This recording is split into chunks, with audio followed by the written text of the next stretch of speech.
Hello friends, clients, and fellow financial advisors. My name is Ron Bullis, and this is another episode of The Future of Advice. My guest on today's show is the chairman and CEO of the Colony Group. He is also recognized as one of the leaders in the wealth management industry, and he is relentlessly dedicated to bringing meaning and joy to the lives of Colony Group clients and his team members. His passion for this is reflected in the recognition he's received, having been named 10 times to the Barron's Top 100 Independent Advisors, included in Worth Magazine's Top 250 Advisors, and he's been selected 6 times as a super lawyer by the Massachusetts Super Lawyers. But what he's most proud of, according to his bio, is that the Colony Group has been named as one of just 50 of the top firms for financial advisors to work by InvestmentNews. He's also the author of a book called Personal Financial Planning for Executives and Entrepreneurs, and he's recently launched a really cool podcast that I would suggest checking out called Seeking the Extraordinary, which is on a mission to identify, understand, and explore the undiscovered world of the extraordinary. My guest is also passionate about public service. He served as the chairman of the board of directors of the National Brain Tumor Society for over 5 years. He also serves on the board of Cure GBM and the Pediatric Cancer Cure. He's the founder of the Nathanson Family Catalyst Fund for Brain Tumor Research and the Nathanson Family Catalyst Fund for Cardiac Valve Research. That's not even half of the list of things that this guy is involved with. His experience and his resume is as vast and far-reaching as are his books and hobbies. I am really excited to welcome to the Future of Advice, Michael Nathanson. Wow. Thank you for that amazing introduction, Ron. I appreciate it. It's great to be here. Yeah, it's absolutely fantastic. We were just chatting right before we got going about how much fun it is to do an interview in person, safely, for those people watching. This is the first one I've done in a long time. It may be a whole year. Yeah, it's great. We've got beautiful Naples in the background here. When I checked this morning, we just got 4 fresh inches of powder in Michigan, where I'm from. Schools closed, half the offices are closed, and so I did make sure we sent some snapshots this morning up to my team of my run on the beach. It's not coincidental that I'm working in our Naples office at this time of the year. Yeah, it's beautiful down here. Okay, so to get us kicked off, your newly launched podcast, Seeking the Extraordinary. Your cover picture for it. There's a picture of you holding what appears to be some type of martial arts sword, a katana or something like this. What's the story behind that? Why did you select that? And maybe tell us about it. I love that we're starting there. Well, one of the things that we say at the Colony Group over and over again is that we see ourselves as a ship sailing in a sea of the ordinary, seeking the extraordinary. And that's a commentary on what we believe is the industry that we work in today being more or less a sea of sameness. And we look around and see people doing great work and also are able to see that those people who are doing great work are sometimes doing really the same thing that the person next door is doing or the person down the street is doing. And while we have great respect for the industry, we do seek to differentiate ourselves. And we seek to differentiate ourselves as a company, but we also seek to differentiate ourselves individually. We talk about living meaningful lives, joyful lives. That's really built into our vision, which is to be the leading financial advisory company in the world for clients and employees who seek meaning and joy in their lives. So for me, this search for the extraordinary in, frankly, somewhat of a sea of sameness, which is our industry, is something that pushes me forward personally, and I hope pushes all of our team members throughout the Colony Group. And I was thinking about doing a podcast, and I enjoy communicating with the public, and I enjoy sharing our messages with the public, and have done a lot of writing. You mentioned that we did the whole book thing, have written tons of articles, and do a lot of speaking, a lot of interviews, attend lots of conferences, and we were thinking about going into the podcast route. And by the way, I'm very mindful that you could easily say to me, Ron, that, well, isn't doing a podcast somewhat ordinary? And the truth is, yes, it is, but what if we did a podcast that wasn't yet another podcast about the markets? What if we did a podcast that wasn't yet another podcast about financial advice or about buying, the latest and greatest Bitcoin or whatever? And started thinking about our brand. And our brand is about seeking the extraordinary. It is about doing what's core to what we need to do, but seeking the extraordinary beyond that core. How can we be better? How can we differentiate ourselves in a meaningful way? So decided to go on an exploration of what it is that makes people truly achieve their potential. What is it that makes some people get all the potential out of their lives, whereas some people do great things in their lives, have a good life, but don't necessarily get to that extraordinary place in their life? And that may be a choice, it may not be a choice. So we launched Seeking the Extraordinary. We've had some great guests so far, and great diverse guests. Yeah. And I chose the sword because I had done another interview, and the photographer who had just shot different parts of my life was also interested in what was different about me, and I am a black belt in Kung Fu. And I've been doing it for a long time, and I think Kung Fu is beautiful, and it's very spiritual for me. It's not the violent art that some people see it as if you watch a lot of Kung Fu movies. For me, it's beautiful, it's spiritual, and it is differentiated. And that was a Chinese broadsword, and I love the Chinese broadsword. I think it's a beautiful instrument. And some of the forms that I do with it I think are beautiful. And for me, that was a representation of a guy who's another advisor doing all those things you listed in your introduction, but who's also doing some other things that are maybe extraordinary, maybe just meaningful and joyful as well. Yeah, as I think about it, I believe that not just inside of our industry, but maybe everywhere right now, there's this craving for authenticity, right? And I think our industry, that we have kind of this mask that we try and present to our clients, right? That we have things figured out, that we've got these, this clear understanding of what's going on in the markets. That's why I should be managing your money. When if we were actually really honest with people, we tell them, well, maybe we read about it more than others, or we're a little more keyed into the news, but we have no better, crystal ball about the future or not. So I really like the fact that, and we were talking about this a little bit at dinner last night, that you're interweaving who you are as the individual into not just your work with your team, but your clients as well. And the key to authenticity, anyone who studied authenticity knows that the key to authenticity is vulnerability. If we're not willing to be vulnerable and to show the world what we truly are, how can we call ourselves authentic? And it is not a traditional thing for the CEO of a large wealth management and business management company to go out in public holding a sword, not wearing what I'm wearing right now, but rather wearing basically a pair of sweats. Yeah. And that's just who I am, and I'm not afraid to tell the world who I am. Well, I think there's when I looked at the image, and why I wanted to start the conversation here is there's this dichotomy of, Michael Nathanson, the ordinary, right? I think you were wearing like a tracksuit or something like this, right? You're not in a beautiful custom suit or something. I see some heat about that too.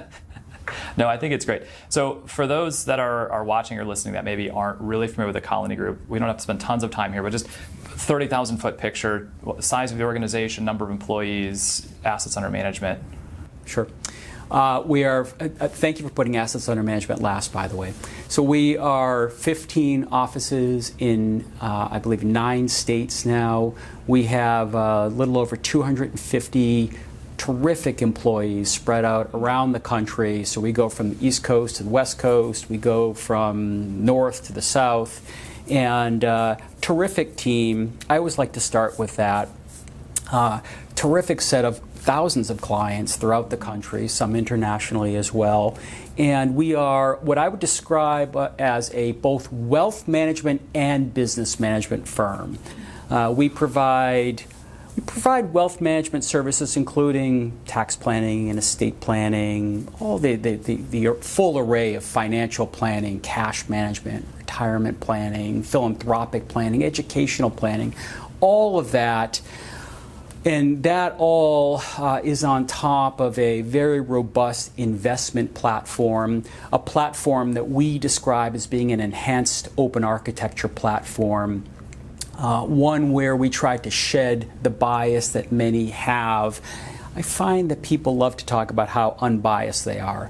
And the reality is that we talk about being unbiased, but we're almost invariably biased toward whatever it is we're doing. Sure. Whether that's open architecture or it's proprietary or it's mutual funds or individual securities. We all say, well, see, we're unbiased because we do this, but the reality is we're biased. It's our bias. What we're doing. And so we try to address that, acknowledging our biases, but trying to get past that.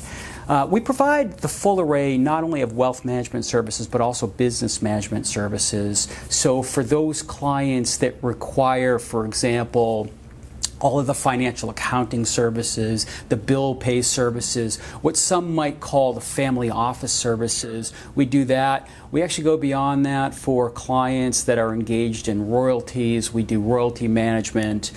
We do concert tour accounting for clients who may be entertainers. We serve clients in terms of operating their ancillary companies, their ancillary help. We truly do. People talk about comprehensive wealth management, and that's one of the worst cliches in the industry. Sure. It just means it's almost a never-ending list of things that you should stand ready to do for your client. Exactly. Right? Yeah, you couldn't bucket it into like 10 things, like this is my comprehensive wealth management plan, and you're like, right. Well, yeah, but then the next client that walks in the door with their unique sets of needs and wants and goals and desires, like they might need an entirely different bucket of 10 or 12 services. Exactly. And rather than use a cliche like comprehensive wealth management or holistic wealth management or holistic planning services, I'll just put out there that go take a look at our website. I just gave you a description of our services, and I'll let you make the determination. I'll let your viewers make the determination as to whether that's comprehensive or holistic. Yeah, and we'll pick at this one just a little bit, because I always chuckle. I feel like when we say something like, well, we do comprehensive wealth management planning, right? It's something like, well, we expect water to be wet, right? I mean, people don't come to exactly. a wealth management firm and you're like, oh, we don't do comprehensive planning. We only do like really, really, limited financial planning. The problem is that most people who talk about that actually believe it is differentiated. Yeah. They actually believe when they use the cliches like holistic or comprehensive, or they talk about how they use best of breed managers. There's another great cliche. Or that they're fiercely independent. These are some of the most used and abused cliches in our industry. And I just challenge people who do that to really think about how differentiated that is. And if they ultimately conclude it's not, what are they doing to try to address that and truly differentiate themselves? Yeah. We're gonna talk a little bit more about that, but I'm gonna back up just a little bit, because I think of all the leaders that I've had the fortune so far of meeting in our industry, and I'm pretty new to it. I've been in the industry about 12 years, but been running my firm now for 3.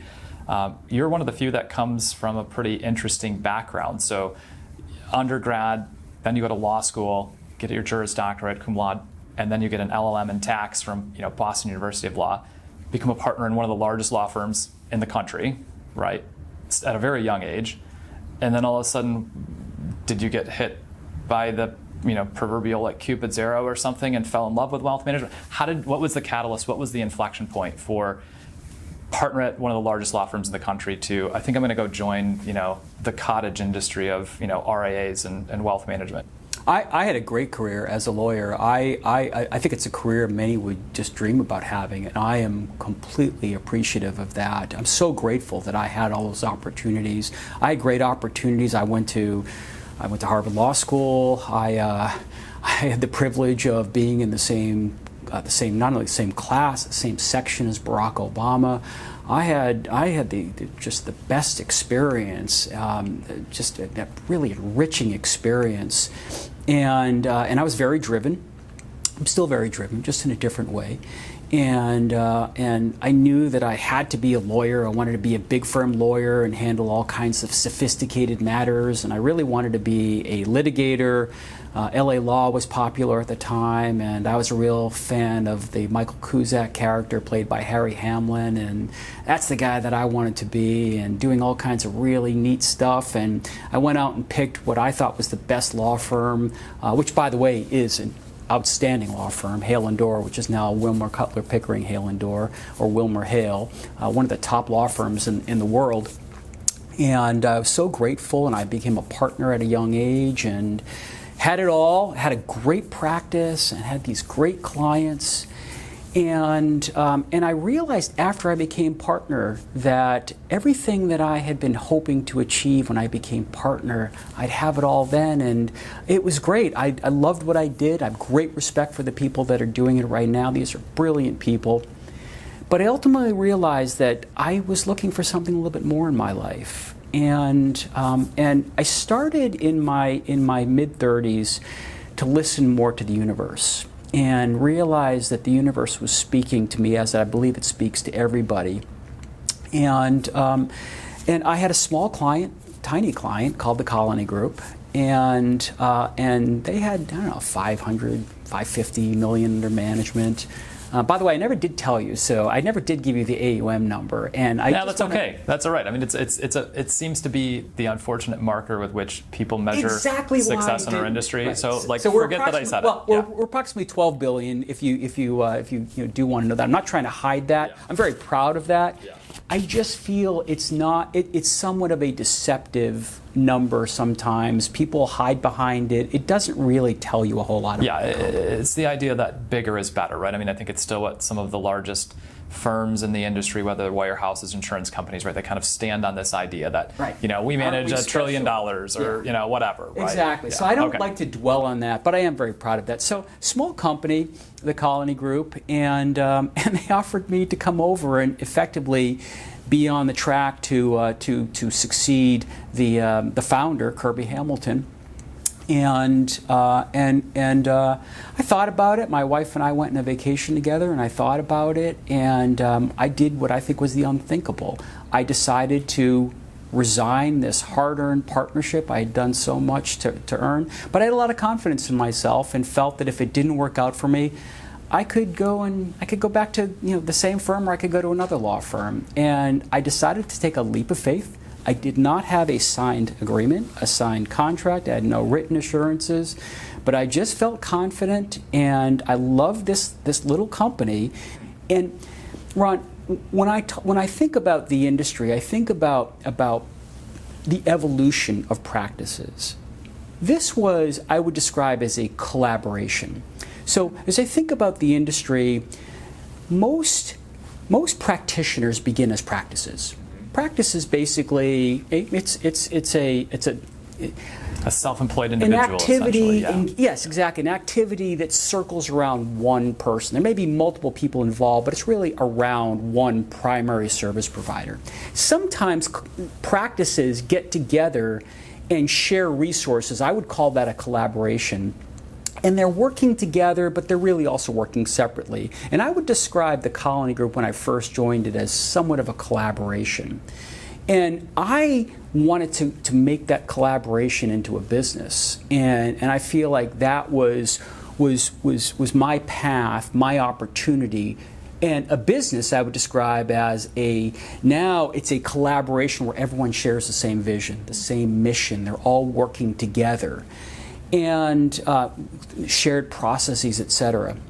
And what I discovered ultimately was that wasn't the final stage in the evolution, that there was something beyond that. And that's what drives me today.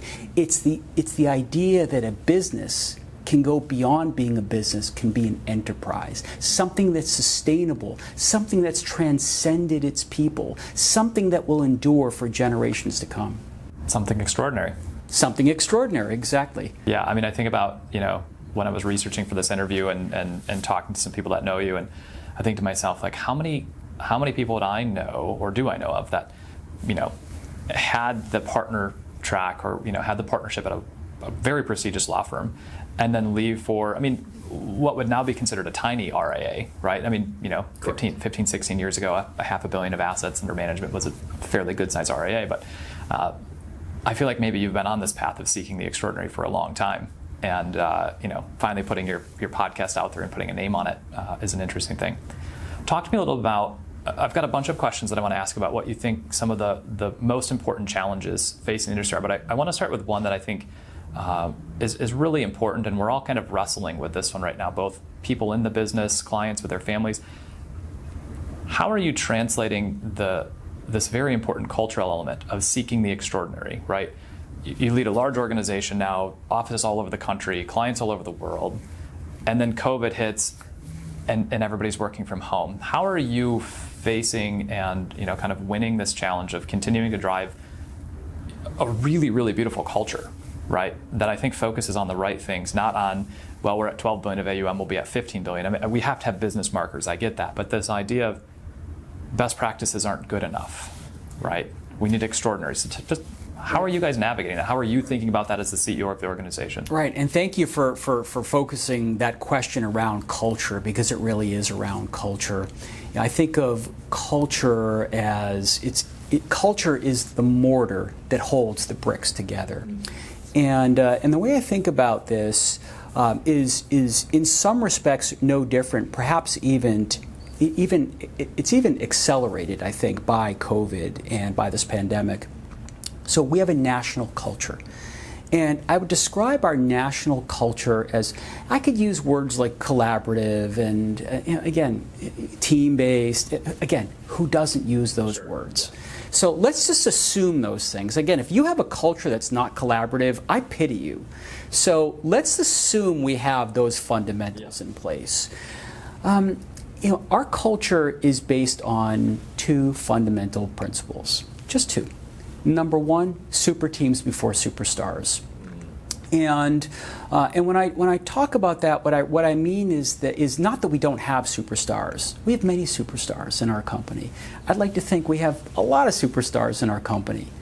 What we don't need, though, is them acting like superstars. What we need is for them to be their best selves and to understand that that best self requires that they be part of a team, and they will not achieve their full potential unless they are working with and for a team. So we have a culture, super teams before superstars. And if any of your viewers want to learn more about how we think about that, I suggest that they watch the TED Talk, Forget the Pecking Order at Work, which we ask all team members to watch and understand before they even join us on their first day. And it's my favorite TED Talk. The title is Forget the Pecking Order at Work? Correct. Now that may sound, by the way, like a TED Talk about hierarchies. It's actually not. And actually, just really briefly, what the speaker begins by talking about an experiment that was done at Purdue University, and they utilized chickens to measure productivity. And they had a control group of chickens, and the control group of chickens, equal number of males and females, and they watched those chickens for 6 generations to measure their productivity by the number of eggs produced. And then they had another experimental group that same number of males and females, equal number, and they watched that same group of chickens for 6 generations. But these chickens were the biggest and strongest and healthiest chickens they could find. They called them super chickens. And wouldn't you know it, at the end of 6 generations, the control group produced lots of eggs, which is what chickens do. The experimental group produced very few eggs, and actually only 2 or 3 chickens even survived. Do you know why? It's because these chickens pecked each other to death. They killed each other. Because in that culture, I know we're talking about chickens, but in that culture, one chicken's success had to be at the expense of the weaker chickens.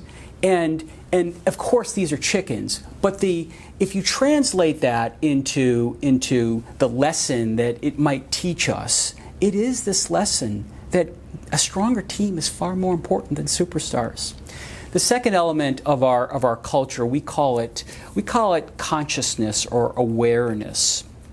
And we a number of us really like the book, The 15 Commitments of Conscious Leadership. But that book is really just describing something that's already out there. It's this way of thinking about how we're feeling and how we're perceiving the world. And it's a focus on having awareness about when we're in drama, personally, when we're at our best, which is when we're open and curious, and when we're not necessarily at our best. We call it being below the line, which is not a negative thing. Yeah. But when we're below the line, that's when we're committed to being right. We're not committed to being curious. Yeah. And that's really when we're not at our best. That's our national culture. Now, here's the thing about our culture. When you hear people talk about how they go out and they do 12 mergers or 20 mergers, or they're going and bringing in people from breakaways from all around the country and they have to acculturate those people, yeah, not the case. That's not reality. You can think that's the reality. Maybe you tell yourself that's misleading. We understand that every time a firm joins us through a merger or through a breakaway kind of transaction, strategic hire, whatever you want to call it, they bring their own culture, and we're okay with that. What we expect is that that culture is consistent with our national culture. It's got to be consistent. We don't want any superstars coming in and mucking it up for the rest of us. But as long as it's consistent, we actually believe we're stronger with these new cultures coming in. It's a form of multiculturalism, and we love it. We tell people, come and bring your culture. Let us learn from it. You just have to agree you're going to learn from ours as well. And if we can agree to that and agree to respect each other's differences and learn from them, that, to me, is the ultimate cultural construct. Now, bring that into the pandemic. We don't have to all be together because that was already the case coming into it, this concept of multiculturalism. And I believe that we've been able to retain that strength throughout this. However, one thing that I do fear is the loss of social capital. And social capital, in order to really get the most social capital, the optimal amount, we do have to be together in person. I would agree with that. I think that's one of the things that you see. Well, that's why we're actually together in this interview, right? When we were going back and forth about setting it up, and we were like, we can do this in a safe way. Let's do this in person, right? This is just, it's a wonderful thing that I think everybody's, missing and craving right now. While we're talking about culture, I didn't have this on my question list, but since I get to ask the questions, here we go. Of course. I think our industry has, and this is from my perception, in my opinion, I could be wrong, but I think our industry has a compensation / revenue sharing type of problem that seems to be pretty pervasive across, like whether it's wirehouses, insurance companies, et cetera, where the best salesperson or the biggest producer tends to get the largest share. And it seems like the industry has kind of grown up on rewarding superstars, not super teams. Something I talk about with my coach frequently is the idea of not being fiercely independent, but being fiercely interdependent. I love that. And so talk to me a little bit about, without getting into specifics or maybe sharing personal details about people's compensation at your firm, how are you maybe aligning compensation incentives at the level to incentivize people to build rock star teams, superstar teams? How have you been addressing that challenge? Yeah.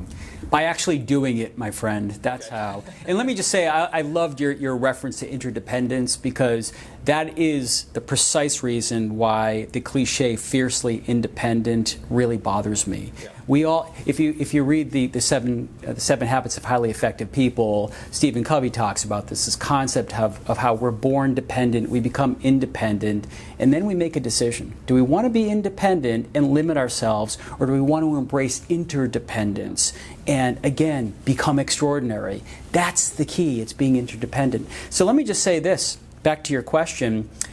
We also believe in some of those models as well, but unlike most other firms, and I know this is anathema to many when I'm about to say something that people are going to hear and say, oh my God, I can't believe they're doing that. We actually don't believe that the only important people, they're of course critical, are the people who are on the so-called front lines with the clients, the advisors, and those people are critical. We do not do what we do without them. We have to have terrific advisors. But we also believe that the people who are doing the asset management function behind the scenes are also critical, super critical. And we also believe that the people that are running technology for us are super critical, or compliance, super critical, legal, human capital, administration, management. And so we have created a structure that rewards people for different functions that don't all have to do directly with revenue. Can we all agree that ultimately revenue, sure, is in part managed by the advisory team, but it doesn't exist without an entire company behind that advisory team, not in a sustainable way. And so we have created a broad-based, widely held partnership that's comprised of people from all of those disciplines. And we have a management structure that is comprised from people from all of those disciplines. Are you familiar with the E-Myth, Ron? Oh yeah, for sure. It's one of the first books I read when I was a teenager. My first kind of coach / mentor was a entrepreneurial-minded individual, and I remember I've probably read it a dozen times in my life, and I see this a lot in financial practices. So go ahead. Exactly. That's exactly right. And I'm mindful of the E-Myth as well. What happens is that in our industry, and it's the same thing, by the way, I love our industry. Yes. This is not endemic to our industry. This is you see this in the legal industry, you see it in the accounting industry, the insurance industry, you see it all over the place. But what you see are people who are wonderful practitioners. Yep. And they therefore believe, and maybe people around them believe, that they're therefore entrepreneurs. That's sometimes the case, and it's quite often not the case. And I think that we, as this industry matures, we have to recognize that and look at the other industries. Look what's happened in the law firm space. All the top law firms are now led by non-lawyers. There are people who are running them as the wonderful businesses that they can be, enterprises. The same thing on the accounting side. And I think that's what ultimately we're going to see happen in the financial services industry as well. Yeah, and I think I agree with you, because I feel like there's almost this kind of coming of age or kind of growing up that our industry is starting to run into, right, where we're asked to deal with so many things. And even if you just looked at the set of rules and regulations around two things, taxation and investment advisory stuff, I would make the case that unless you're doing nothing but reading those regulations on a regular basis and using them on a regular basis, you're going to miss some of them, right? I mean, it's such a level of expertise that the ego I see, and I fall prey to this, and I think a lot of advisors have, right, is that I have all the answers, I have all of the solutions, I can be the master at all of these things. And maybe back to the E-Myth concept, right, where I think the book actually uses a drywaller or something like this, right, as the example, and then he's really good at that, and then he moves into hiring a few people to work with him, and next thing you know, he's got a bunch of people working for him, and his business is doing terrible because he doesn't really want to run a business, nor does he love running a business, but yet. Yeah, at our company, we would call that zone of genius. It's not that person's zone of genius. Okay. And this concept of living within our zone of genius, understanding what it is that we're best at. You and I were talking about the book Essentialism last night, or Mastery, and these are the same kinds of concepts. Can we all agree that, again, if we're willing to be interdependent with others and acknowledge that I may be good at this, but someone else is better at that and should be doing that, and can I be comfortable relying on them? And together, can we both do what we could not have done individually, at least not as well individually? That is the way that I would describe everything we are trying to achieve at the Colony Group. Yeah, I think that's awesome. So another challenge that I see in the industry, and I'd like your thoughts on this, it kind of dovetails really well, is the idea of a pathway to partnership, of recruiting next-gen talent and building teams. It's something that prior to COVID, and we'd go to industry conferences, and people like you would actually be speaking at them, not me. I'd be listening, taking notes, talking about building teams and succession planning. And then I talk to advisors and small firms, large firms, practices around the country. And I don't know whether it's because maybe the people who are controlling the business and the practice don't want to kind of share some of the wealth, or if it's just we have, again, not specific to our industry, but kind of this culture of Lone Rangerism, right, of fierce independence. Talk to me a little about how you guys built this partnership culture, right, Because what I see happening is young advisors coming in, and young I don't mean by age necessarily, but new people coming in the business, and they have some modicum of success, or they have kind of an entrepreneurial, they have a little bit of their own maybe E-Myth thing happen, and they look at their opportunity at the firm they're at and they say, this is a pyramid scheme where I never get to the top. I might as well go start my own thing. And now we have this explosion of, companies like mine, right? Small RIAs that started because there was advisors maybe frustrated where they felt like that, the financial opportunity or owning something, wasn't there. I think building a pathway to partnership is an immensely important thing for firms that want to win the future. Talk to me a little about your structure, how you guys built it, why that, you guys have a significant number of partners at your firm, which sounds like an anathema to some people listening to this, like, geez, I wouldn't want to have, a committee of 70 plus partners or, whatever it is. Talk to me about your pathway to partnership culture, why it's important, why you think we need to, do this right to win. Yeah. At the Colony Group, we say that we seek to attract, develop, engage, and retain the best people in the industry. And Ron, I think you just said it well. How can you possibly expect to attract, develop, engage, and retain the best people in the industry if you're basically telling them that they have no opportunity ultimately to own a piece of the pie?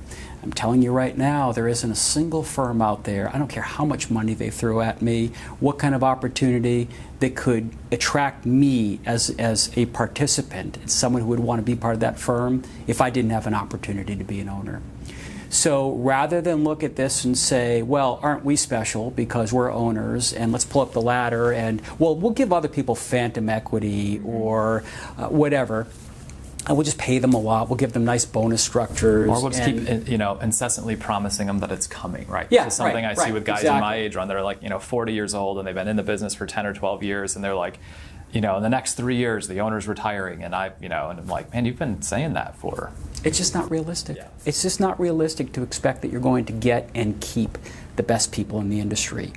And so we have been building a culture that allows for people from all disciplines within our company to ultimately become owners, but it's not easy. And we have a clear path to ownership, and that path, by the way, is different depending on the function. So we naturally have a written path for those people who are advisors, what we would call wealth managers. But we have a separate path for those people that we would call business managers.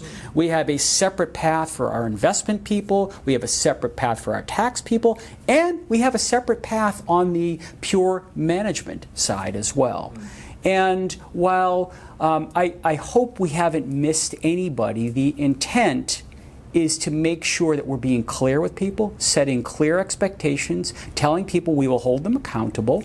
They need to hold themselves accountable, but that if in fact they are able to move themselves up the path, they can become owners of our firm. And by the way, one class of equity. We don't play games with voting and non-voting. There's not 4 of you that have all the control, exactly, and then 70 of you that have junior partners. Okay. We don't do any of those games. We do have different amounts of ownership. Sure. That changes over time, though. And why do we do this? To attract, develop, engage, and retain the best people in the industry. And also because, go back to what I said at the beginning of this discussion, because we seek enterprise status. We think we want to build a legacy. Yeah. I want to be part of a legacy where I know that I will have been part of creating something extraordinary that will be around for generations to come. Yeah. And maybe no one will know who I am, 10 years after I leave the Colony Group. Okay, that's fine.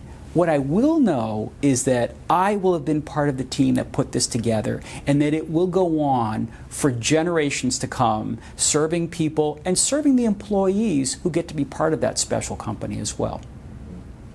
Yeah, I think in one of my coaching sessions a while back, years ago, we were having this conversation about business models, and we were going around and we looked at it and said, there's really 2 paths. There's what we call the rape, loot, pillage, and plunder path, and suck all of the money and the juice out of it that you can, and then turn the lights off, right? And these are maybe the advisors or firms or industries that are not consciously building enterprise. They're not consciously trying to build something bigger than themselves. Or the other side is and I think this is a hard dichotomy. There's no middle ground. Or you have to want to build something bigger than yourself, something extraordinary. I just believe, and I know I'm not the first person to say this, that if you really are focusing on you being your best self and being your most successful self and making a name for yourself, the less you focus on yourself and making it about you, the better you'll do. And if you're out there making it all about you, you might think that it's about you, but that's going to be short-lived. And the great contribution we make, it's really about making sure that your team is strong, making sure that you're serving others, making sure that you are just helping others be their best selves. That is the key, ultimately, to building a professional legacy for yourself. I've written about this, and there's a great movie called The Emperor's Club. Have you ever seen it? No, I don't think so. Stars Kevin Kline. No, I don't think so. All right, I'll put it on the list. Yeah, put it on the list. And there's a classics teacher in this old-fashioned boys' school from the 40s or 50s. It's kind of that old school mentality about education. But he's teaching the classics. He's teaching about ancient Rome and Greece, and there's a sign in the back of the school.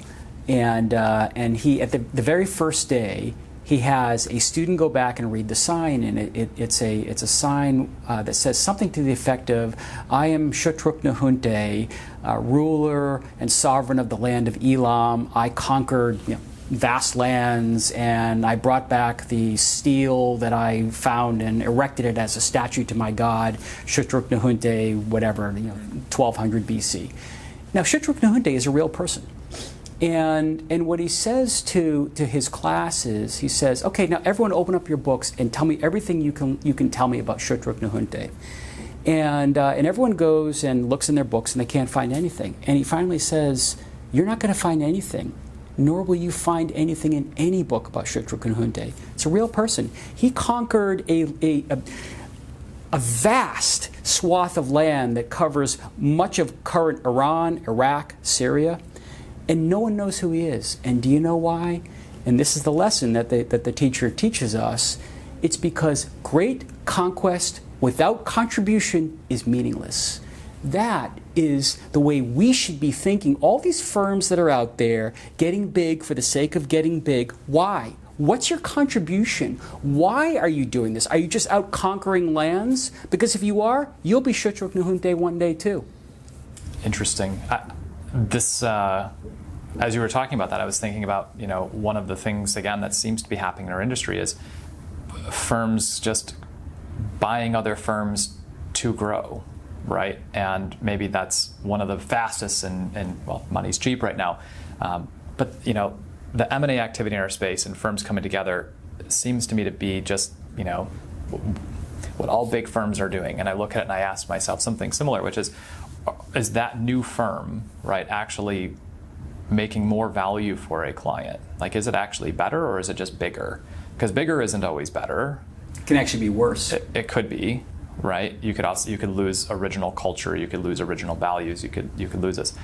Let's expound a little bit more on that, because I know you've got a lot of background on and experience doing acquisitions. Talk to us about how you think about acquisitions, and taking the Colony Group from $500 million to 12+ billion. I mean, that's no small feat, right? I don't want to underscore the business metric of that growth, right? That's an amazing trajectory that you and your team have accomplished. But how do you guys think about acquisitions? Because I'm getting the sense from you, from our conversation, that you guys aren't just trying to be the biggest firm in the industry, right? That's not extraordinary. How are you guys thinking about acquisitions, and what are some of the things that you also see happening in the industry around this that you think are maybe not a great end result for clients and advisors?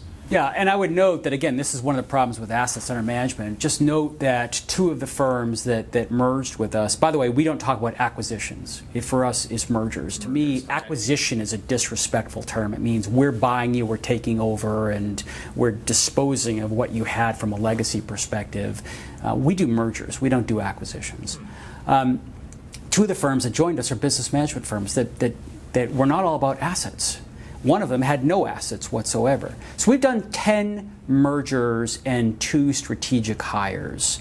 And our growth through the years has been a combination of organic and inorganic growth. And I knew way back when that if we wanted to achieve our vision of being the leading financial advisory company in the world for clients and employees who seek meaning and joy in their lives, we would need to join forces with other great people who were like-minded in some respects and not like-minded in other respects.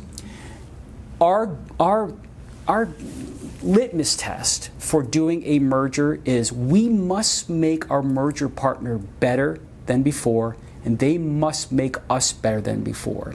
We use mergers as a way to get better, not as a way to get bigger. And I won't bore you or your viewers by going through every single transaction, but if you tested me and you asked me about any single transaction, I would tell you exactly how we made them better and how they made us better. We've gotten to be a much better firm on an accelerated basis by being able to go back to that commitment that I talked to you about, this concept of being above the line, curious, not committed to being right, but committed to being open-minded, versus this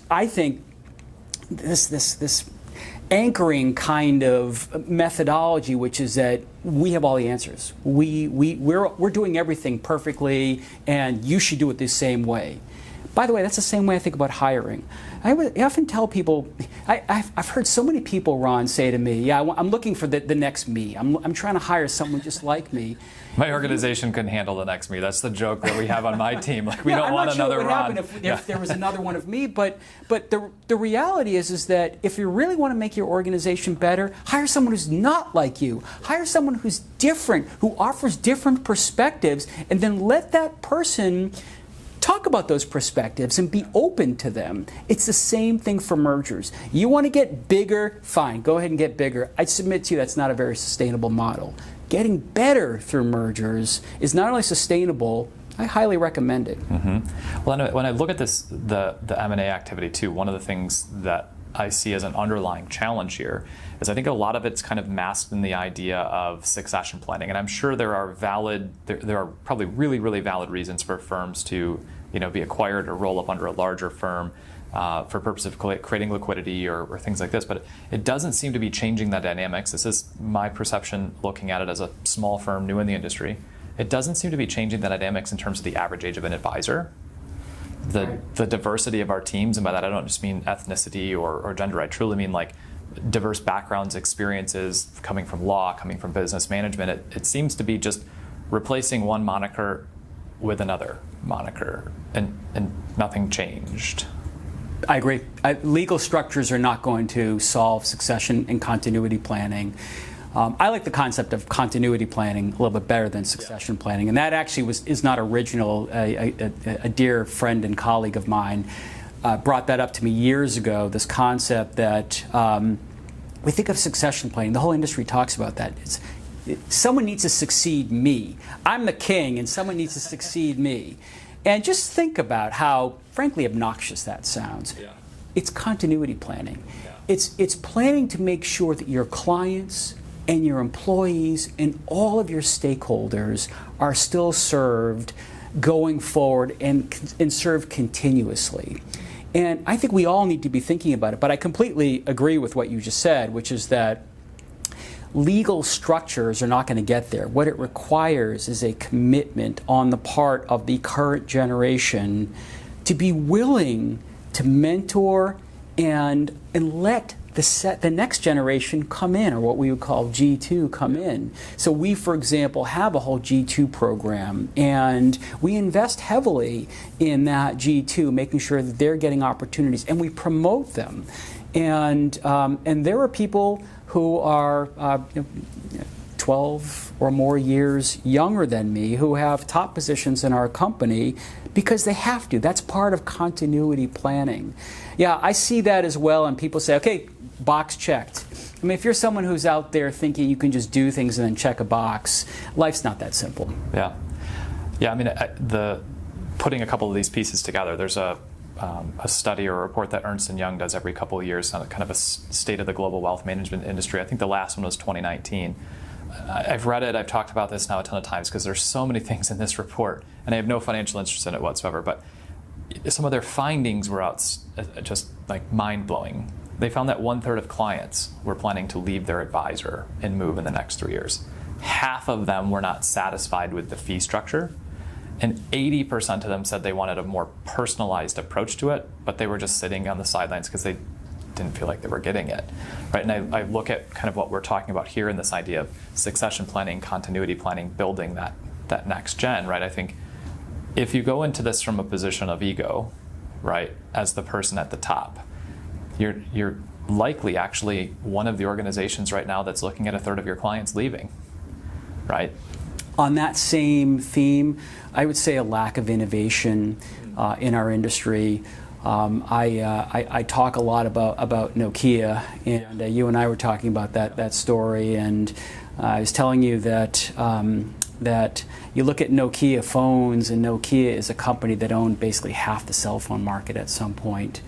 And now no one even knows who Nokia is anymore. And the reason is because their failure of innovation. They got too comfortable in their dominant position. And I think that could be said for some in our industry as well, that you get too comfortable, and we must constantly be innovating. And innovating not in a way that's comfortable for us, but rather innovating in anticipation of what clients are looking for, what clients might need, and anticipating that. Also being aware of the ecosystem and understanding that if you're not doing that, someone else is. I often talk about economic Darwinism, business Darwinism here, and this concept that Darwinism is all about understanding that the environment will constantly change, and the species, in this case the companies, that can adapt best to that change are those that will be successful. And those that are still stuck in the old ways of 20 or 25 years ago, they're not long for the world. They are, as I would say, naturally selected for extinction. They just don't know. They don't know it yet. They don't know they're it. Zombies. They're walking dead. Exactly. So this failure of innovation or a willingness to innovate, that's another big challenge. I think another big challenge for the industry is the legal landscape and the business landscape. The reality is that we talk about the fiduciary standard, right? And people trumpet the fiduciary standard, and I certainly do. It is the best, in my opinion, legal standard out there, right? It requires us to put our client's interest ahead of our own and to mitigate conflicts of interest, to put the client first at all times, even if it's adverse to our own hard interest. stop. Right. No question about that. And we're all out there, the industry is all out there, talking about, isn't it great we're fiduciaries? Well, the reality is, look around. Now what's happened is the SEC came in and, in my opinion, respectfully, did not do the consumer a favor with regulation best interest, or Reg BI. Because now the wirehouses may be subject to a higher standard. They do have to put clients' interest first at the time of making recommendations. But the reality is that after that, they're not required to do that. And if you really parse the rules, the wirehouse industry, those are people who are legally salespeople, and they're only allowed to provide so-called incidental financial planning advice. And the reality is that while we might know that, nobody knows that. And you know something? I don't know that anybody is going to know that. So until someone finally harmonizes the standard and makes everyone subject to the same standard, this is not good for our industry, because the reality is now the wirehouses can hide behind Reg BI and do all kinds of, they've got way more advertising dollars, they build brands, and the consumer not only doesn't understand the difference, but frankly, they don't really care. They're looking at the industry and thinking, oh well, and I'm not going to name any names because it's not going to help. But that everyone knows that company. They must be a great company. They don't even understand what's happening. Yeah, back to the idea of size translates into they must be better at something, right? Yes. And consumers that. I think one of the most pernicious things that I was worried about as I was getting into the running an RIA and truly wanting to operate as a fiduciary was they were talking about the fiduciary standard kind of being driven down from on high. And there was lots of lobbying, and it turned political, as these things maybe seem to always do. And I thought to myself, when everybody at the big firms, whether they're insurance brokers, wirehouses, or something like this, now get to run around saying that they're a fiduciary, right? And they will. It's just not going to do anybody any good. And one of my pet peeves, and I was talking about this with somebody else a couple of weeks ago in an interview, you and I can call ourselves a financial planner, a financial advisor, a wealth management advisor. We kind of like pick the title, right? And sitting right next to us might be somebody from a wirehouse that has a completely different compensation structure and business model that's aligned to sell products or to trade in a client's account, and they have the exact same title we do. It'd be like you going to see a brain surgeon and the person actually being, a podiatrist, right? But all they have to say is they're a doctor, and they're not required, I think the world would kind of laugh about that, but that's maybe the situation with where I think the advisors, and I'm going to use this term very broadly, across the industry are situated. They're at a firm where I used to be, a really well-respected large insurance company that also did wealth management, but we had product sales requirements. It didn't matter how good I was at financial planning if I didn't sell enough of their product. And I always told them we should just call a spade, right? Let's just put it out there, right? You guys are really good at this product. You should only hire people to sell the product. And then the argument was, well, we have to be this holistic planning thing. It's like, I can't fathom an idea of turning my being a father on and then turning my being a father off, right? It's a nonsensical thing, right? It's a good analogy. I can't love my wife and be fully committed to her in our relationship and then turn it off sometimes. I mean, the world would poke at that very quickly, and we have titles for people that maybe take those types of actions in our world. They're generally not esteemed very highly, and yet. But this is a reality we have to embrace because it is the reality. And the registered investment advisors, or RIAs, of the world that are out there saying, well, we're great, we're special because we're a fiduciary, that's no better than saying you do comprehensive wealth management or that you deploy best of breed or that you're fiercely independent. It's just noise, and the consumer doesn't understand. And candidly, the consumer should care, but under the current structure, they don't care, and that is a challenge for our industry going forward, and it'll be interesting to see how that plays out. I would say this as well. I'd like to address one more challenge on your last question. No, go ahead. Yeah, and that's diversity. We are not a diverse industry, and other industries have done much better than we have. Again, I'll go back to some of the other service industries, the legal industry, the accounting industry. I'm not saying that they've solved the problem. Sure. They're marginally further ahead of But they're ahead, exactly.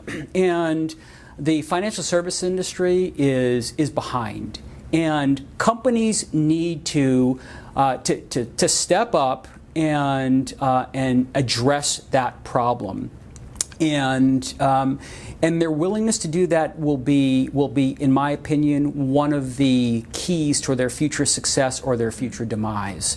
There is a strong business case for diversity, regardless of whether you think it's the right thing to strive for. If you are not diverse, once again, you're not going to have those diverse perspectives, those diverse ideas. You will not innovate, you will not evolve, and you will be selected for extinction. But it's beyond that. It's demographics as well. Look around the country and understand where the power is and where it's shifting in this country. And if you're not on top of that vis-a-vis clients and employees, once again, you are putting yourselves at a disadvantage. And another thing, if you're one of these firms that says, well, isn't it great? Well, we have a lot of women. Well, that's great because we are not a gender equal industry either. For sure. But it's not just looking at one area where you may have succeeded. We need full, comprehensive, there I am going to use the term, diversity. Sure. Or, once again, we will be at a disadvantage. And I believe, by the way, the wirehouses, some of the larger companies actually have done a better job on the diversity side. And we RIAs better catch up. And people say, well, it's hard to find talent. I get it. It is hard to find talent, and we need solutions that generate a larger pool of diverse talent.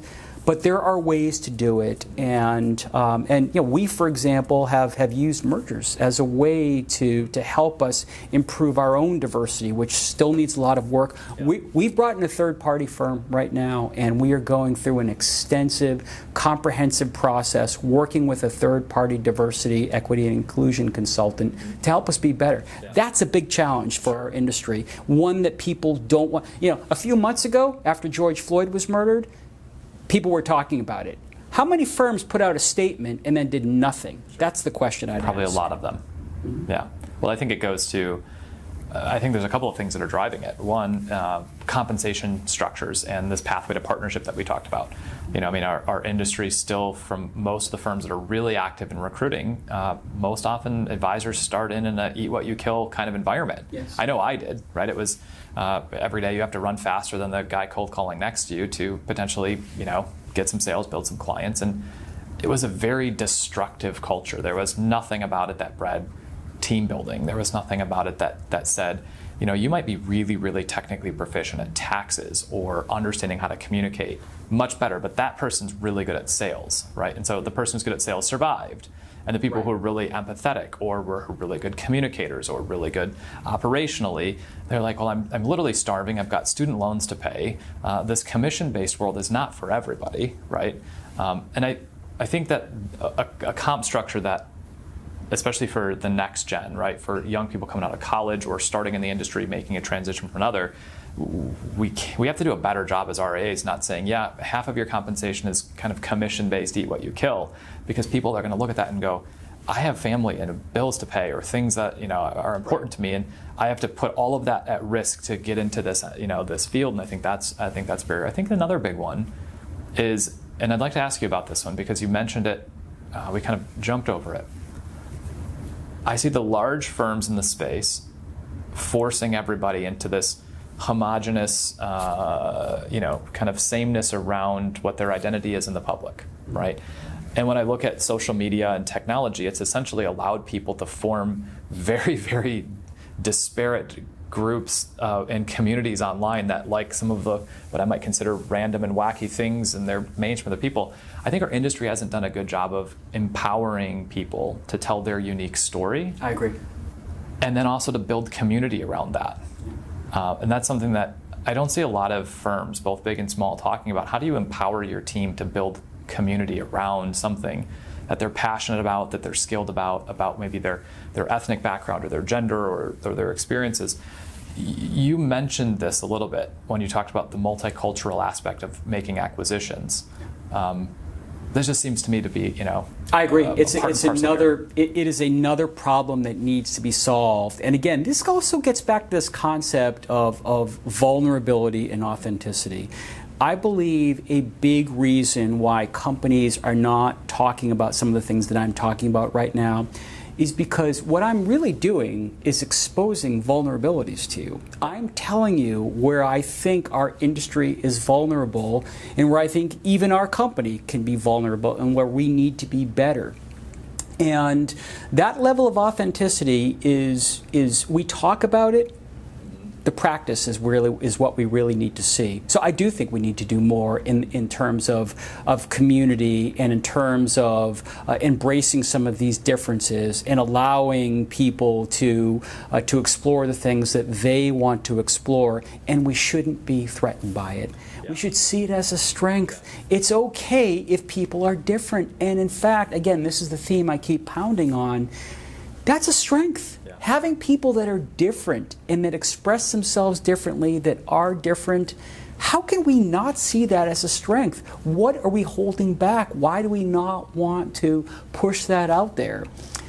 So yeah, some of the non-conventional things you're seeing us do at our company are exactly that. Yeah, and I think that the part of the winning, what I believe is going to be the winning recipe here, is a pathway to partnership like what you guys have built, with the ecosystem or the environment that empowers that team member, whether, let's just say advisors right now, because they're kind of front line, to have a unique voice, right? And to maybe go after not even just unique markets, but to do it in a way that is unique. And because if you don't have the pathway to partnership, but you let them be unique, I think the fear there by then owners of the firms are, well, you know what, then people are going to see them as more valuable than XYZ firm, and I own XYZ firm, and so I want all the clients to see me and my firm as being valuable, not this over here, right? And so I think the pathway to partnership combined with allowing people to build diverse communities and, you know. But can we agree it's the same thing on the client side? Can we agree that the age of one size fits all is just over? That mold is broken and has been broken for years. Again, people talk about personalized planning or customized, or I love when they use bespoke to sound more sophisticated. We use those terms too, by the way, don't get me wrong. Yeah. But here's what we mean by that. What we mean by that is we're willing to have some inefficiency. What we mean by that is that we are willing to do things in a way that maybe makes us a little bit less money, maybe pressures our margins, requires us to hire more people, forces us to limit the number of clients any particular advisor can be responsible for. You have to look at clients the same way. And you and I were talking about the Fidelity's advice value stack, which I love, and this concept of thinking about how we can provide differentiated value to clients. And that if you think about a 4-level pyramid, at the base of that pyramid, you have managing the money. And that's, of course, critical. That is a base. You have to be good at managing money. It's just not differentiated. We all love to talk about how differentiated it is. I like to think what we're doing with our concept of enhanced open architecture is differentiated. But if you really want to provide greater differentiation, it's not just managing the money, it's achieving goals. Mm-hmm. And many of us call that wealth management or financial planning. That's your estate planning, your tax planning, and all those things like that. And a lot of that, you can have differences from client to client, but in those 2 levels of the pyramid, there are differences, but they may not be dramatic differences. Go up to the next 2 levels, though. The next level up of providing true differentiated value is providing peace of mind to clients. And that's our mission, by the way. Our mission is to provide peace of mind to our clients and to empower their visions of tomorrow. How can you possibly provide peace of mind to a client if you're treating all clients the same? It means different things to all of us. And then the top level is achieving fulfillment. And that's the most differentiated of all. And the way we help a client achieve fulfillment is going to be different from client to client, because it all starts with what that particular client wants, not what you're telling them they should want. Mm-hmm. Well, I think this is something, Joe Duran in our industry has talked about this for a long time, right? About figuring out what matters most to a client and then working from there. Yeah. So let's shift gears just a little, and we've talked about probably more extensively than I was thinking we would, but fantastic conversation about the challenges our industry faces. Let's jump into forward-looking future mode, and I will circle back to the conversation about Nokia here and this one, because I actually have a quote from an article you wrote that I want to read and have you expand on. But hope I remember it. I'll read it to you. You'll be fine. Okay. We'll get you. Jump us out into the future, 5 years, 10 years, 20 years, right? The purpose of the future of advice is really to, get leaders like yourself to share with us your vision for what do you believe our industry will look like, and is there a difference between what it should look like versus kind of the direction it's heading now, right? With the idea that how are we going to win, the future of advice for our clients first and foremost? What do we need to be building? What do we need to be thinking about? So jump us out into the future. What is Michael Nathanson's vision for the future of advice? We need to go well beyond the services that are traditionally offered. Those are the base, but we need to continue to expand those services toward those top 2 levels of the advice value stack. And what I mean specifically is we need to be thinking about what's important to people beyond money. And that's one of the reasons we have this new brand, Managing Beyond Money, because for example, we've created our Curated by Colony platform.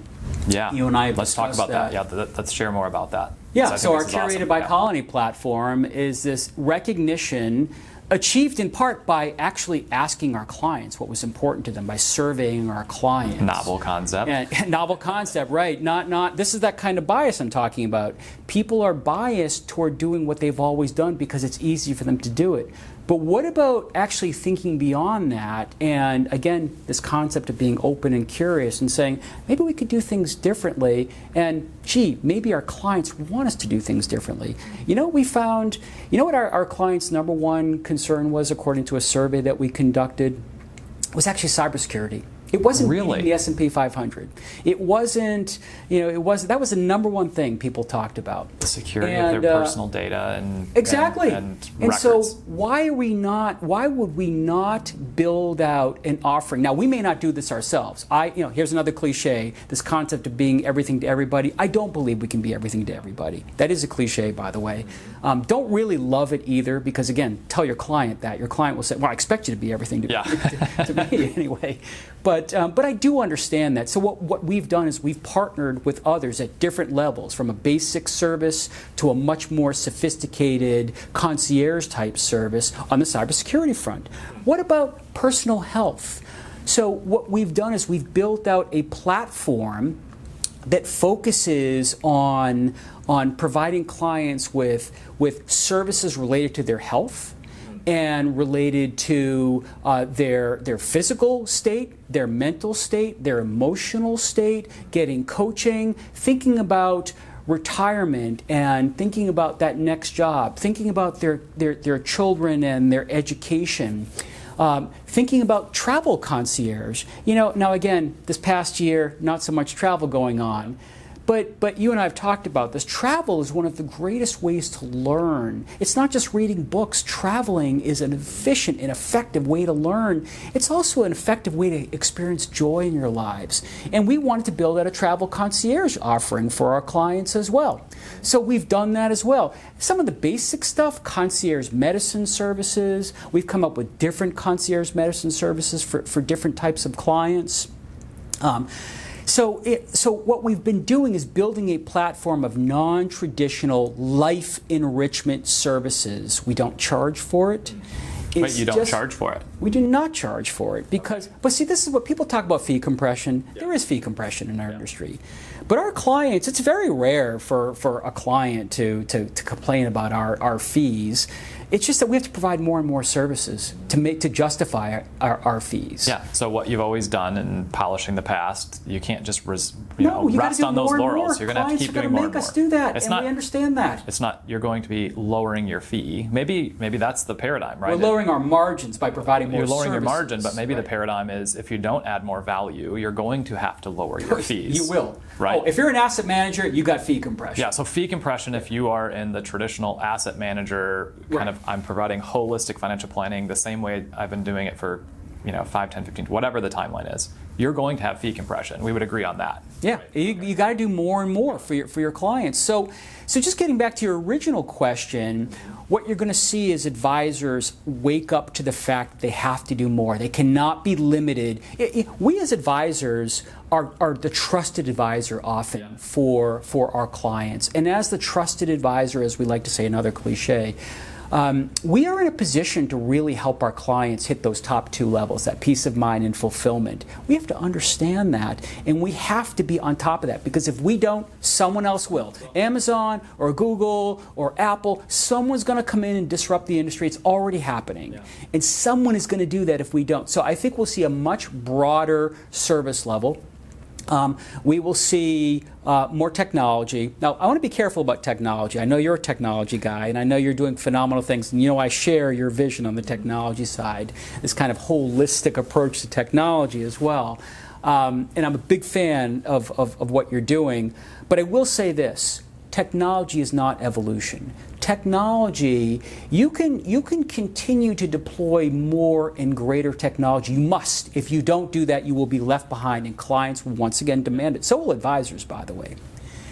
But the problem with technology is it masks the underlying lack of evolution. And so we have to evolve the service model, but supported by much better and more comprehensive technology solutions. We look at technology in a similar way, and we basically said, it isn't evolution. I agree with you. It's automation, right? Yes. What happens when we can build technology where clients, 80 to 90% of the client's management of their money and what an advisor does on a day-to-day basis can be automated more effectively, more efficiently, more time with both time and money. Can we do that? Well, then what does the advisor do, right? And this is why I love what you guys are doing with Curated by Colony. I've been really looking forward to this conversation because I wanted to spend some time here talking about it, right? When you talk about your love of travel, right? I mean, I think of a quote from Alexander Solzhenitsyn where he said, "Own only what you can carry with you. No languages, no countries, no people. Let your memory be your travel bag." And something I encountered years ago, and I can't remember where it came from, so I don't want to misquote it, but it's this simple exercise. And I do it with my family now. We do it with our clients when we can.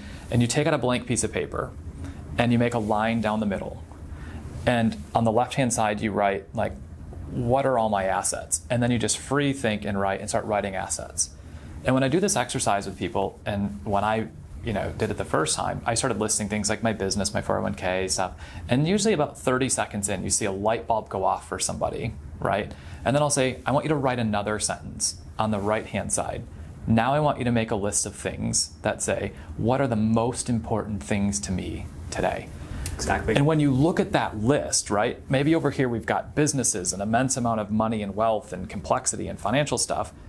But then when we ask a client truly, pulling the ego down and having a vulnerable moment and say, what is the most important thing to you today? I started getting answers like time, my creative mind, travel. And they were this idea of seeking fulfillment, right? So your podcast, Seeking the Extraordinary, I think touches on this. I think nobody wants to live an ordinary life, right? Like, who signs up for this? Like, I just want to be ordinary. I think that's maybe a conscious choice, but I believe that the right way to frame this for clients is to help them. I use the word live above the grind. You talk about being above the line. Same concept. How are you intentionally moving forward to a life of meaning and purpose?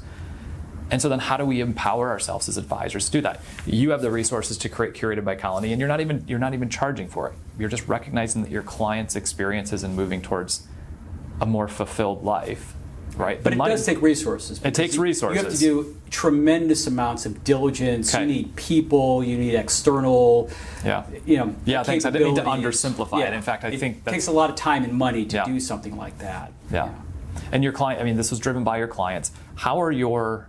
What's the interaction with your advisors and your clients as you guys have been rolling this out? Like, is it something, a few people are using and you're trying to grow it, or is it like, this is fantastic, we're going to open up to all of our clients? And No, I wish I could say that, but I believe in radical candor, and I would say slow adoption so far. And I think that slow adoption is mainly on the part of our advisors' part, not on the part of our clients. I think our clients, I know that we've done a number of webinars. I was going to say countless, but I could count them. Yeah. We've done a number of webinars for our clients, and they're really well attended. And we do have clients that are jumping on these services. They see them as really exciting. Yeah. But our advisors, as great as they are, also need to understand what's really important to clients. And I think that that's becoming clearer and clearer to them. But I think I'd be dishonest if I told you that that at least all of our advisors are out there saying, hey, you ought to look into this concierge medicine service. I mean, during COVID, it's really great to know that you have a concierge doctor. It doesn't have to replace your existing doctor. But you have this concierge medicine service where you can just go and you press a button and you're talking to a doctor, and they are there for you. You don't need to make an appointment. They are there for you. And who doesn't want that right now? And yet, there are still people, including within our own company, that are still looking at things saying, my job is to help clients achieve their financial goals, which it is. It's just that's not your only job. Yeah. Your job is to help them achieve their financial goals and their life's goals as well. Well, and I think this goes back to talking about the future, and maybe this is where I'm going to pick up on a quote where you wrote an article after attending a week-long business seminar or something like this, business class. And specifically, you were talking about how one of the presenters was giving some different case studies. And you said, to me, Nokia was no different from many of today's financial advisors whose great accomplishments may have lulled them into their own false sense of security or complacency. Many advisors have enjoyed wild success, and deservedly so, as they have done good work for their clients and helped them achieve their goals. Yet my experience is that many also have overly strong convictions about their business and how they operate. Their successes have convinced them they're doing everything right and that they'll be fine if they just keep doing what they've done to get them where they are. They're slow to innovate, and when they do, it's often just adopting other people. So when I think about technology, and the reason I wanted to put this quote right next to the curated by Colony work, when the work that we're doing right now as advisors to help our clients manage their money or achieve their financial goals will be automated. Whether it's 6 months from now, a year from now, 3 years from now, and whether it's Google or Amazon, or I think the case study was actually around a robo-advisor. It was on Wealthfront. It was around Wealthfront. Yeah. Okay. Right. Whose mission right now, by the way, is to automate or autopilot. I'll have to go and look at something like this to put people's money on autopilot. Yeah. Right. When that base level of the pyramid of needs is being met by technology, yeah, the advisor's responsibility and role is going to shift to one of focusing on higher levels of achievement. Yeah. Yeah. So as I reflect on that was a very revealing course that I took. It was a 1-week course, and it was attended by people like me, CEOs of wealth management companies. And when that case study was presented, I would say pretty much universally, not me, but universally, everyone dismissed the concept of a robo-advisor and said a robo-advisor can't hold your hand during a crisis, and we have nothing to worry about there for people who have a little bit of money. And right now, that probably in general is true. I don't want to overly be general about that, but it's true. Right now, robo-advisors are not, in my opinion, at a place where they can offer the kinds of services that our type of clients, for example, will demand. But robo-advisors will get better over time, and we need to continue to offer services over and above what a robo-advisor can do, including on the investment side. Because the robo-advisor concept is still somewhat basic. It will get better. It will improve over time.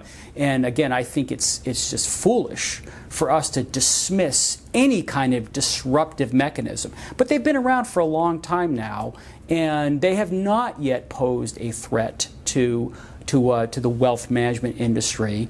But it's not about thinking about where things are right now. It's about thinking about the future. So we need to make our investment offerings continuously better, more sophisticated. But again, we also need to bring the human advantage to the table and offer what we as humans can offer that it may be that technology can never replace. Now, people talk about artificial intelligence and machine learning. Okay, so here's what I think about artificial intelligence and machine learning. That reminds me of the Terminator. There is no such thing currently as AI. Yeah. We like to talk about it. It sounds sophisticated. Yeah. It's a buzzword, exactly. There is currently no artificial intelligence. Now, will the day come when there is artificial intelligence? That'll be interesting. Possibly. I have no idea whether that's technologically possible. At that point, when there's real artificial intelligence and there's truly a computer simulation of some sort that can have the same intuitive conversation that a human being can have, I'll really worry then. Yeah. For now, what I'm worried about is making sure that we continue to innovate our investment offering and that we get to know what our clients' values are and applying those values. So ESG investing is a good example, by the way, of that, or sustainable investing, whatever you want to call it. It's understanding what a particular client's values are and reflecting those values in how they invest, and then, of course, overlaying that with the full array of planning services and, as I said, life enrichment services. Yeah. That's the client experience the robo-advisor isn't even close to right now. Yeah. Will that be in the future? We better be careful. Yeah. Well, I think that the robos have certainly, and we were talking about this at dinner, right? The number of people in the class you were in, they were all CEOs in the wealth management space. And they were quite defensive about their current position. And then you asked I think it was you told me, you asked the professor or the presenter leading it, when you present this to financial company CEOs, what's their reaction? They're like, it's completely different. It's like, wow, this is amazing. Wow, this is really neat. I've asked advisors and people that run firms over the last couple of years as I've been getting into the technology space, like, how many of you have ever opened an account on a Wealthfront or a Betterment or a Marcus, or go down the list. I'm not pushing any of them. And the vast majority of the time, right? I mean, 90+% of the time, they're like, why would I do that? It's like to see how easy and seamless they've made client onboarding. Yeah. Like, and how fast and how painless. Yeah. Right? And we need to do that and too. they've done it without a human. Right? So I think that, a buzzword that seems to be flying around the last couple of years is client experience. And I just don't see a lot of firms. I mean, yours is a great example with your Curated by Colony. I don't see a lot of firms going out there and asking their clients, like, how do you want to invest your money? Like, this is a really good one. Most firms have their investment committee who drives their investment policy, and then they kind of, all clients must adhere to that. I mean, this idea of, asking your client, how do you want to invest your money? Do you want to invest for impact or ESG or a sustainable objective or just things you'd like to own? Well, and to that point, it's the entire approach to clients. Now there's been a lot of talk actually for the last several years about segmentation. So we have to segment our clients and offer them maybe more or better services as they get larger. Rubbish. Yeah. It's drives absolute me nuts. rubbish. Yeah. So you're going to treat. That's not what you do. First of all, you're going to judge that by, once again, assets under management. So you got a client that's got $1 million, but also has $100 million somewhere else, and you got another client that's got $1 million and in spend down mode. You're going to treat those clients the same way. I didn't even understand how you apply those standards, but that's not even the point. Yeah. It's not about client size. It's about the type of client. If you want to segment your clients, it's understanding there are commonalities among people. Agreed. But for example, the kind of segmentation I think about. So corporate executives. So we have specialization in corporate executives. So if you're a corporate executive, you probably have concentrated positions, or you might have concentrated positions, perhaps in your employer's stock or other equity interests. You might be restricted or subject to a trading plan, for example. You might be overly exposed to the particular sector that your company is engaged in, if not because of your portfolio holdings, but just because of the very fact that all of your earnings are coming from that sector. Yeah, all of your money is tied up in that. Exactly. Yeah. If you want to segment, if you truly want to do things in a differentiated way and think about a way that a robo-advisor is not going to think, that's the kind of thinking we have to do. We have to say, well, wait a minute, you're a corporate executive. You've got options and you've got concentrated positions, and you're thinking about liquidity events and net unrealized appreciation in your retirement account. That's a very different set of considerations, for example, than a business owner, an entrepreneur. Yeah. Or say a professional athlete or an entertainer or a professional, a lawyer, for example, a partner at a law firm. It's different for all of them. This is the kind of intuitive thinking and work that we can do to get ahead of that technology. But we should never be complacent, though. Yeah. I believe that you have a level of excitement and energy that's you bring to the industry and to your company that's just absolutely fantastic. Tell me what you're most excited about and why you still believe that advising clients on their money and helping them achieve, the higher levels of fulfillment. Tell me what makes you most excited about that, and both for you and maybe for the industry, why it's still a noble profession and desperately needed.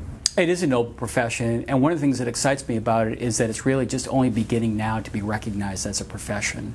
And I think we have a long way to go in terms of the kind of expertise that we are building up.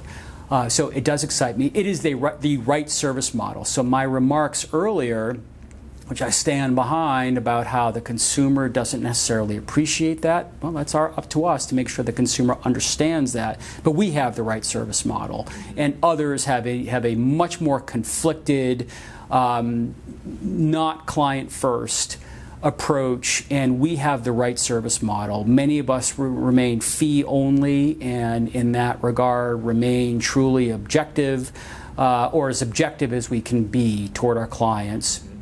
Understanding that everyone will always have conflicts of interest, and it's up to us to understand, identify them, and mitigate them. We have the right service model. I think we've got the most opportunity. We are growing every year relative to other segments, and all the momentum is behind us, behind the independent space. And because all the challenges that I've identified, I think we're going to solve them. I think we're going to solve the continuity planning problem. It may be a bumpy road to get there as an industry. I think we're going to solve them. I think we will innovate. And I think we're in the best position to do that. While we may not have the money of some of the largest wirehouses, we are coming together to pool resources, but we have that entrepreneurial spirit that frankly someone at a large 15,000 person company isn't necessarily going to have. So I think we have the greatest opportunity behind us, and we have great partners as well. We have custodial partners. We have a lot of private equity coming into the business, recognizing us. I would say that the independent advisory space is just in the second or third inning, and we have a long way to go to be even better and to continue to win this battle of attrition. Yeah. With other service models. And I think ultimately, again, I do think about technology, I do think about robo-advisors. I don't think we're anything close to having true artificial intelligence. Yeah. Not that I'm a scientist. And until that happens, there is no substitute for human intuition. So I love our industry. I love this space. I chose to be in this space. As we said at the beginning, I didn't need to.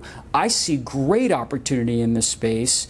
I'm also just mindful of the challenges, and I believe in an approach where we have to be honest with ourselves.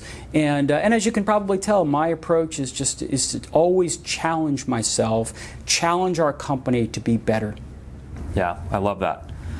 Okay, wrapping up, I've got a three-part question for you, and then you can maybe have final thoughts. If you could give one piece of advice, or maybe a small amount of, handful of different pieces of advice to the younger version of you, and let's just say then that's the next gen young growth-oriented or hungry advisor that we need to pull into the industry, or maybe they're already here and they're saying, is this the right spot? What's the one piece of advice you'd give to the younger version of you or that next gen younger advisor? To be a little bit more disruptive, to be much more willing to challenge the status quo. When I came out of my law firm experience, I had been used to being part of a larger organization. It was a large law firm, great law firm.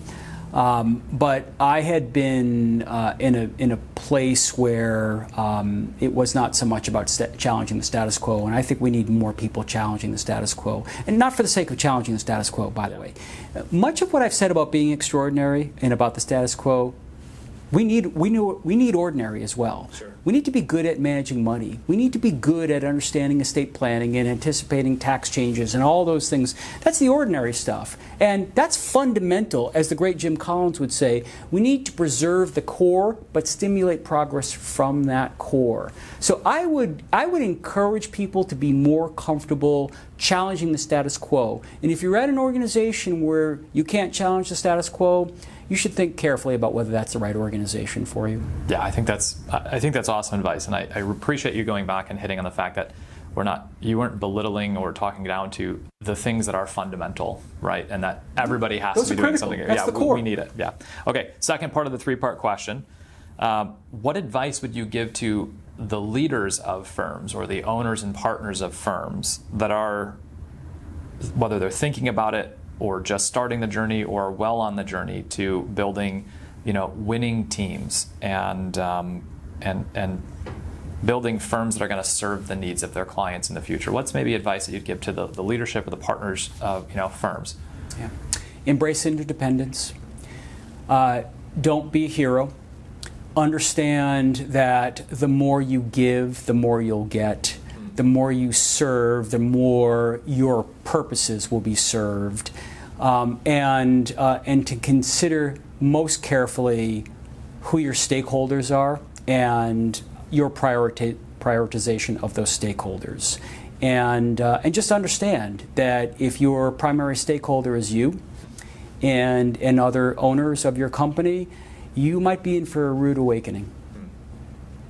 Awesome. All right, third part. Top 3 books. This is going to be tough for you because I know you're a collector and lover of books.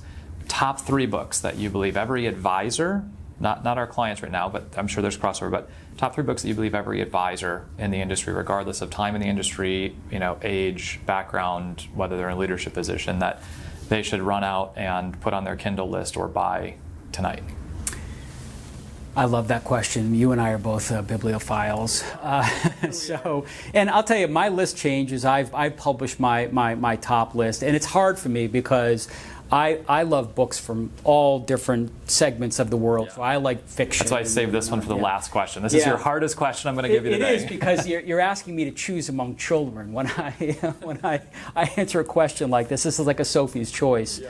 So here's what I think. I think the 5 dysfunctions of a team. Again, just getting back to this theme of super teams before superstars. The 5 dysfunctions of a team teaches us through a story. So it's an easy book to read. It's a fun book to read. It teaches us through a fictional story about how to have difficult conversations with each other and how to cut through some of the noise in terms of us being the unified teams that we need to be, that respect different opinions, in fact, encourage different opinions, and thereby can achieve greatness together. So I'd say that. I would say, you and I were talking last night, I know it's an oldie, but I love the 7 Habits of Highly Effective People. Yeah. And I just love that. I brought that to our company, and we read that. It's a long book. It's 350 or so pages, at least the version that I read. There's actually a new version. But I love that book because it, once again, teaches us these 7 habits are really divided among dependent, independent, and interdependent. And ultimately, the 7th habit of highly effective people is this concept of sharpening the saw. And what that means is that you can do all these important things, seek the win-win, and all these important things, have these great habits. But you ultimately have to also recognize that we're just human beings, and we have to take time for ourselves to reflect and to read about what others are doing, and to rest so we can sharpen the saw so that we're not a lumberjack out trying to cut a tree down with a dull saw. It's better to be more efficient and sharpen that saw. And then again, if you're asking me to talk to speak to advisors that are in a leadership role, one book that's been moving up my list. It's not necessarily one of my favorite books. Is this a book called Great CEOs Are Lazy that I really like. Great CEOs Are Lazy. Great CEOs Are Lazy. CEOs Are Lazy. And it's got a picture of a guy, going like this, and he's got his feet up on a desk. It's not about that, of course. And what it is, it's about telling leaders, not just CEOs, but leaders about how they can best perform their role. And what it teaches us is that we have to be lifelong learners. We have to be coach. We have to be an architect, we have to be an engineer, and we have to be a player. And being a player means that we are still spending time engaged in the fundamentals of our business. Ron, I'm going to cheat, though, just one little bit and add one more book. Okay, number 4. And this is not so much for a leader of an advisory practice, but I just want to put it out there as well because it's a book that changed my life when I read it, and that's How Google Works. And How Google Works is not about the search engine. It's about how the company works and how Google has achieved what it's achieved. And one of the underlying themes is that we're all taught from the get-go to understand that gravity is pulling us down. And if we can release ourselves from the constraints of our past and dream about what could happen beyond these constraints, we could achieve things that are only unimaginable. And that theme pervades the book. It's a different way of thinking about everything. Here's an example for you. You go take a business school course and they'll talk about span of control.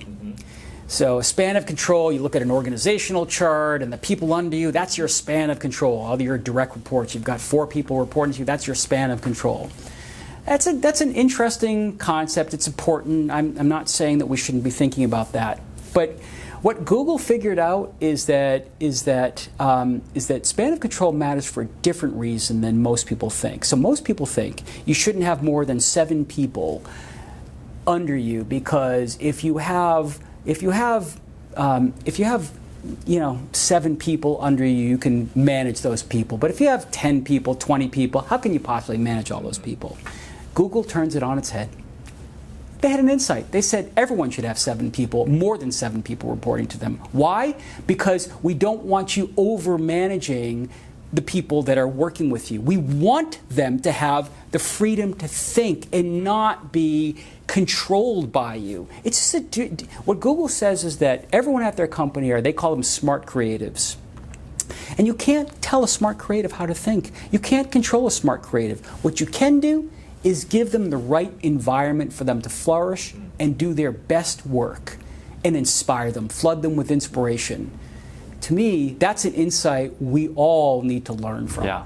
No, I'm glad you added the 4th one. I know I hate it when somebody asks me, what are my top 5 books too, so I thought I'd give you the hardest question last. Michael, I have enjoyed this interview. I hope to have you on The Future of Advice again soon. Thanks for inviting us down to beautiful, sunny Naples for this. This has been fantastic. Again, to the financial advisors and clients and friends watching, I hope you've enjoyed another episode of The Future of Advice. If you'd like to learn more about the Colony Group, you can go to thecolonygroup.com. I would also highly suggest that if you are on LinkedIn, you look up Michael Nathanson with the Colony Group and follow him. His writing and blog posts on there are oftentimes some of my favorite quick reads. And again, Michael, thank you so much for being here, and really enjoy your leadership and your perspectives on the industry. Thank you so much, Ron. It's been a lot of fun.